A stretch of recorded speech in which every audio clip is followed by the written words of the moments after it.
pada malam waktu ia diserahkan. Itu malam yang menentukan.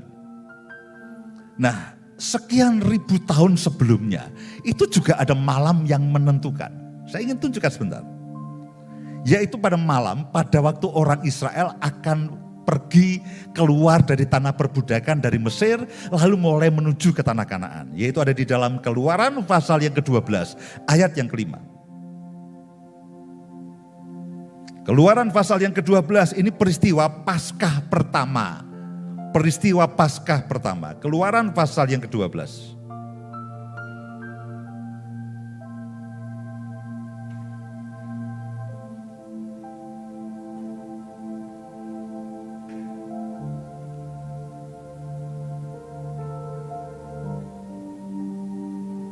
Anak dombamu itu harus jantan, tidak boleh bercela, berumur setahun, kamu boleh ambil domba atau kambing.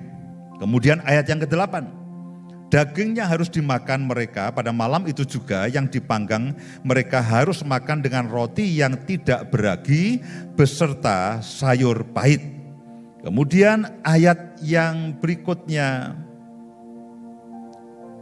ayat yang ke-11, dan beginilah kamu memakannya, pinggangmu berikat, kasut pada kakimu dan tongkat di tanganmu, buru-burulah kamu memakannya, itulah Paskah bagi Tuhan. Kemudian saudara bisa baca sendiri, kita tidak punya cukup waktu, ayat yang ke-40. Lamanya orang Israel diam di Mesir adalah 430 tahun. Sesudah lewat 430 tahun, tepat pada hari itu juga, keluarlah segala pasukan Tuhan dari tanah Mesir. Malam itulah malam berjaga-jaga bagi Tuhan. Ayat yang 42, untuk membawa mereka keluar dari tanah Mesir. Dan itulah juga malam berjaga-jaga bagi semua orang Israel, turun-temurun untuk memuliakan Tuhan. Saya berharap saudara akan baca ayat ini secara komplit, pasal ini secara komplit.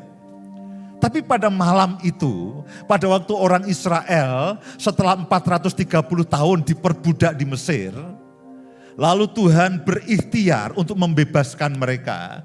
Tuhan katakan ambil anak domba, kalau nggak ada domba kambing boleh, lalu makan roti tidak beragi. Lalu darahnya kamu oleskan ke ambang pintu. Dan malam itu adalah Paskah pertama sekaligus malam terakhir mereka ada di tanah perbudakan. Itu adalah malam penentuan, malam berjaga-jaga bagi Tuhan dan bagi orang Israel. Karena itu malam terakhir mereka setelah 430 tahun, mereka akan keluar dari perbudakan.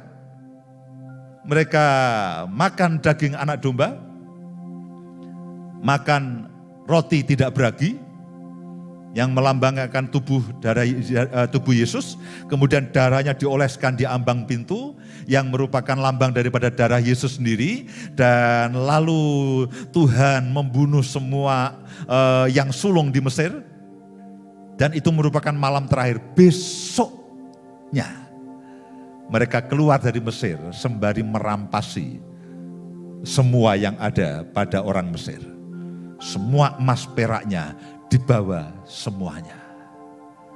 Malam itu, malam berjaga bagi Tuhan dan bagi orang Israel. Paulus katakan pada malam sebelum Yesus diserahkan, itu juga merupakan malam perjamuan. Jadi sebetulnya setiap kali saudara perjamuan, saudara sedang mengingat satu peristiwa, di mana itu merupakan batas antara perbudakan dan kebebasan. Batas antara kutuk dan berkat. Batas antara sakit penyakit dan kesembuhan. Batas antara kekurangan dan kelimpahan. Itulah malam penentuan.